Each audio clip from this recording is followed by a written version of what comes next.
Driving alone on Route 666 in the dead of night was always an eerie experience. But nothing could have prepared me for what I encountered that fateful night in the heart of the Four Corners region of Colorado.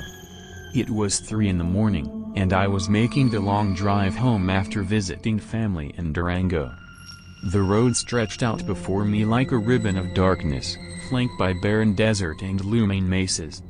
The only sound was the hum of my car's engine and the occasional howl of the wind.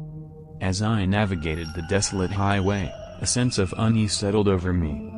The air felt charged with an otherworldly energy, and a chill crept up my spine despite the warmth of the night. I glanced nervously at the rearview mirror, half expecting to see something lurking in the darkness behind me. Suddenly, a figure darted across the road ahead, a shadowy shape that moved with unnatural speed.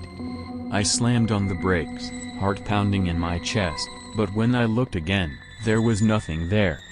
Just the empty expanse of desert illuminated by my headlights. Shaken but determined to continue, I pressed on. The image of the fleeting figure burned into my mind. As I drove, a sense of being watched washed over me, and I couldn't shake the feeling that something was following me, just out of sight. Then, I heard it, a low, guttural growl that seemed to emanate from the very depths of the desert. The sound sent a shiver down my spine, and I gripped the steering wheel tighter, my knuckles turning white. I glanced at the clock, 3:15 in the morning. The witching hour, they called it.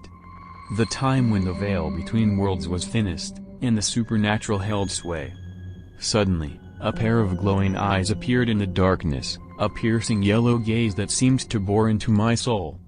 I swerved to avoid whatever lurked in the road, my heart racing as adrenaline flooded my veins.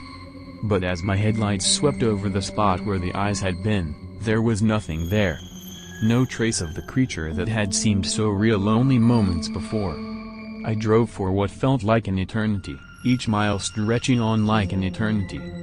The whispers of the desert seemed to grow louder, filling the air with an eerie chorus of voices that spoke of ancient secrets and forgotten truths. Finally, I saw the lights of civilization ahead, the small town of Cortez glowing on the horizon like a beacon of safety. With a sigh of relief, I turned off Route 666 and onto a side road, leaving the darkness of the highway behind me. But as I drove away, I couldn't shake the feeling that I had narrowly escaped something sinister that night on Route 666. Something ancient and malevolent that prowled the desert under the cover of darkness, waiting for its next unsuspecting victim. And I vowed never to venture onto that cursed highway again.